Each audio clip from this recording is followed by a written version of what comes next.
Hello friends, नमस्कार and welcome to समाधान। साथियों, उम्मीद है कि आप सब अच्छे होंगे और साथ ही साथ आपकी स्टडी भी अच्छे से चल रही होगी। सहायक नियंत्रक मापतौल यानी assistant assistant controller weight and measurement यानी कि सहायक नियंत्रक मापतौल, ये एग्रीकल्चर डिपार्टमेंट की वैकेंसी है साथियों। और देखिए, इस वैकेंसी के बारे में हमने बहुत पहले आपसे अपडेट किया था कि इसमें सीटों की संख्या कितनी रहेगी, कितने इसमें सैंक्शन पोस्ट हैं, वो सारी चीज़ बताया था। और उसी के अकॉर्डिंग आपने देखा होगा कि ये कैलेंडर में शामिल भी हुआ था बीपीएससी के, ठीक है। बट वैकेंसी नहीं आई थी, तो उसका एक्चुअली कारण क्या था और अब सारा चीज़ जो क्लियर हो गया है, तो क्या समस्या थी, कब तक वैकेंसी आ जाएगी, ये सारा चीज़ हम लोग इसमें समझेंगे, ठीक है। और खास बात, लेवल 9 का जॉब है। एग्ज़ाम क्या है आपका? ऑब्जेक्टिव है। ठीक है? यानी कि एमसीक्यू एग्ज़ाम देकर के आप लेवल 9 के अधिकारी बनते हैं। जिस लेवल 9 के अधिकारी को बनने के लिए आपको बीपीएससी में प्री देना पड़ता है, मेंस आपका डिस्क्रिप्टिव देना पड़ता है, उसके बाद 120 नंबर का इंटरव्यू देना पड़ता है। लेकिन यहाँ पे अलग क्राइटेरिया है। तो चलिए पूरी जानकारी को हम लोग समझते हैं।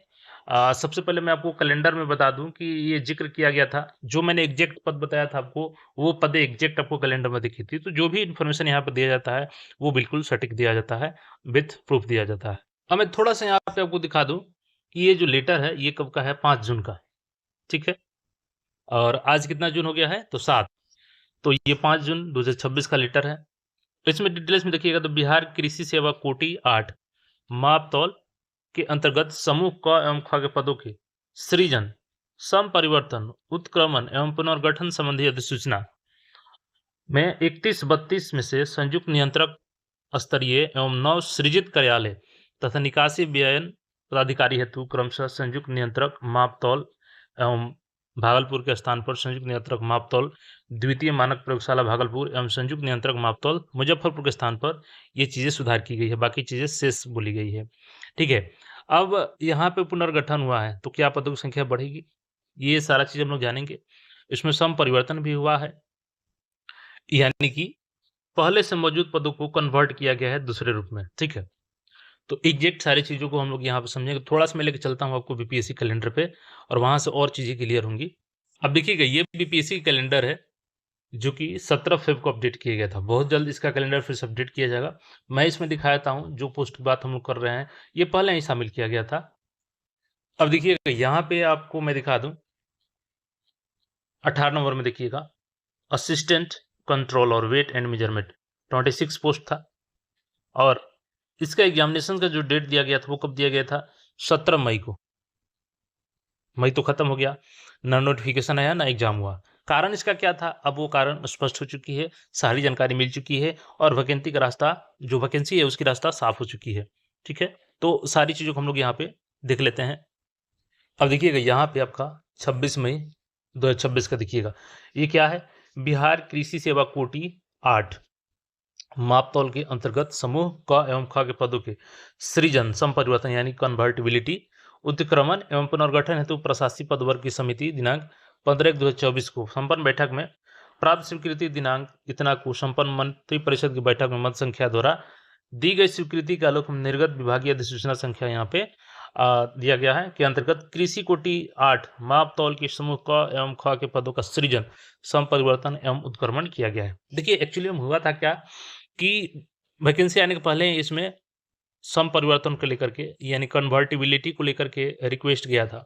बट वो चीज़ें पेंडिंग चल रही थी और मैंने बताया कि वैकेंसी जीएडी से बीपीएससी को भेज दी गई थी, ठीक है?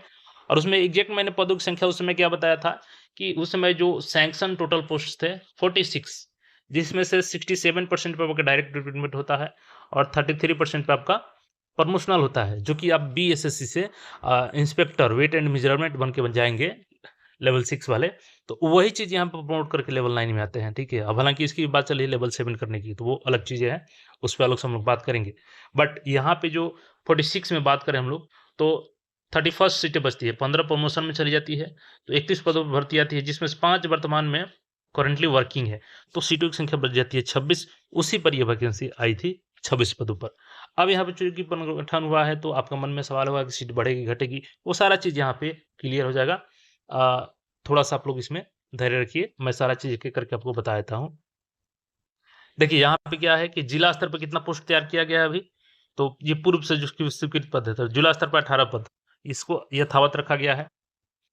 इसके बाद देखिएगा, तो सम परिवर्तन के फलस्वरूप यानी कि इनको कन्वर्ट किया गया है, यानी कि पहले से मौजूद पदों को ही यहाँ पे कन्वर्ट किया गया है। सहायक नियंत्रक मापतौल गया, ये पहले से क्या थे, तो सहायक कृषि निदेशक थे।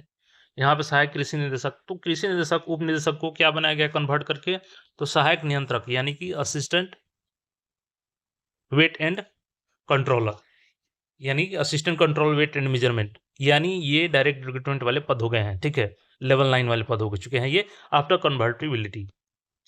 और जिला स्तर पे देखिएगा, तो ये जिला स्तरीय नव सृजित कार्यालय, जो नए कार्यालय हैं वहाँ पे देखिएगा, तो पूर्व से सृजित पद नहीं होने के कारण यहाँ पे आवश्यकता आधारित नए पदों को सृजन किया गया है।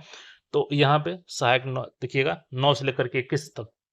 उसके बाद ये प्रमोशनल सीटें हैं, प्रमोशनल सीटों को क्रिएट किया गया है यहाँ पे, तो ये चीज़ें यहाँ पे दे दिया गया है। यहाँ पे मैं आपको बता दूं कि देखिए ये सेवा क्या लिखा गया, अनौपचारिक रूप से प्रकाशित किया गया है, महालेखागार वीरचंद पटेल पटना, क्योंकि वित्त विभाग से इन्फॉर्मेशन लेनी होती है। विषय में क्या है यहाँ पे देखिएगा, तो बिहार कृषि सेवा कोटि 8 के मापतौल के अंतर्गत समूह क एवं ख के सहायक नियंत्रक मापतौल समकक्ष वेतन स्तर के लेवल 9 के कितने, तो 46 पद, उप नियंत्रक एवं मापतौल समकक्ष वेतन स्तर 11 के 11 पद, संयुक्त नियंत्रक मापतौल वेतन स्तर लेवल 12 के 5 पद, नियंत्रक मापतौल वेतन लेवल 13 के 1 पद का सृजन किया गया है। टोटल यानी कि जो सृजन के बाद लेवल 9 का जो पद पहले से कितना था, तो वो आपका पहले से 46 था, और 46 के बाद आफ्टर ये भी कितना हो गया है, तो ये भी आपका 46 पद ही है, ठीक है।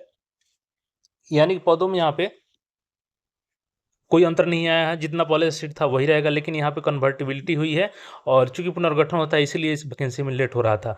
अब इसकी थोड़ा सा मैं क्वालिफिकेशन बता दूं, जो पहली बार देख रहे होंगे उनको हेल्प हो जाएगी, बाकी वैकेंसी का रास्ता क्लियर है। अब देखिए एज की बात करें तो चूंकि ग्रेजुएशन लेवल की पोस्ट है, तो 21 साल कम से कम होनी चाहिए, मैक्सिमम 37 साल जनरल के लिए, जनरल फीमेल के लिए 40 साल, बीसी मेल फीमेल के लिए 40 साल, SC ST मेल फीमेल के लिए 42 साल। यहाँ पे आपको मे भी चांसेज है कि कम से कम 10 साल एज में रिलैक्सेशन भी मिल जाए। एकेडमिक क्वालिफिकेशन, तो minimum academic qualification for direct appointment to the post of basic grade in the cadre shall be graduation in science. अब साइंस होनी चाहिए, यानी कि पहले चीज़ तो आपकी BSc होनी चाहिए।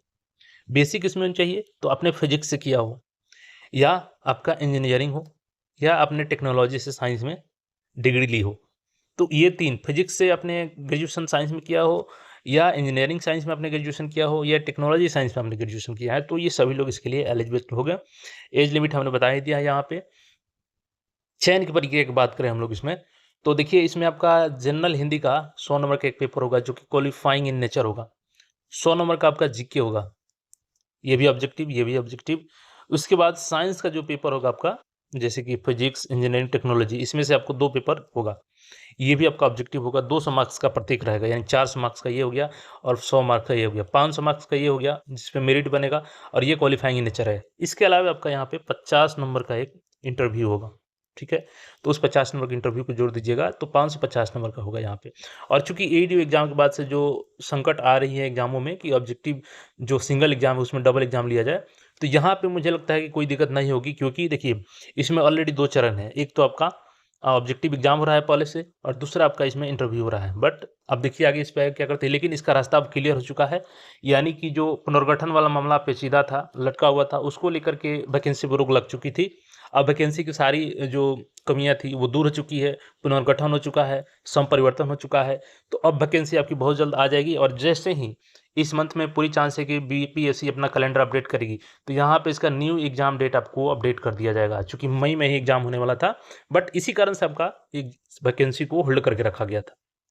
और आप लोग काफ़ी दिनों से पूछ रहे थे कि sir assistant controller weight and measurement का बताइए, तो देखिए जब इन्फॉर्मेशन नहीं रहता है तो मैं नहीं बताता हूँ, इसीलिए मैंने वेट किया, और इन्फॉर्मेशन जैसे सूचनाएं प्राप्त हुई कि हाँ ये चीज़ें के कारण वैकेंसी डिले हुआ था, सम परिवर्तन चल रहा था, तो ये अब चीज़ें क्लियर हो गई हैं, तो अब आपकी वैकेंसी की रास्ता क्लियर हो गया है।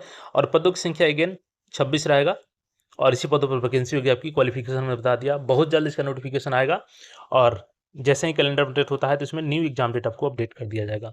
हालांकि एग्जाम में अभी आपको समय मिलेगा अच्छा खासा, बिफोर सितंबर इसका एग्जाम तो पॉसिबल लग नहीं रहा है। बाकी आपका जैसी तैयारी चल रही है कमेंट करके ज़रूर बताइएगा, क्योंकि सीजीएल 4 अभी बीएससी एग्ज़ाम है। 26 जुलाई को आपका यहाँ पे मेन तो बीपीएससी सीसीई का है 72वीं का। तो तैयारी अच्छे से करें, बाकी जो भी क्वेरी हो कमेंट करके पूछ सकते हैं। मिलते हैं फिर नए अपडेट में, चैनल को सब्सक्राइब करके जुड़े रहें। धन्यवाद।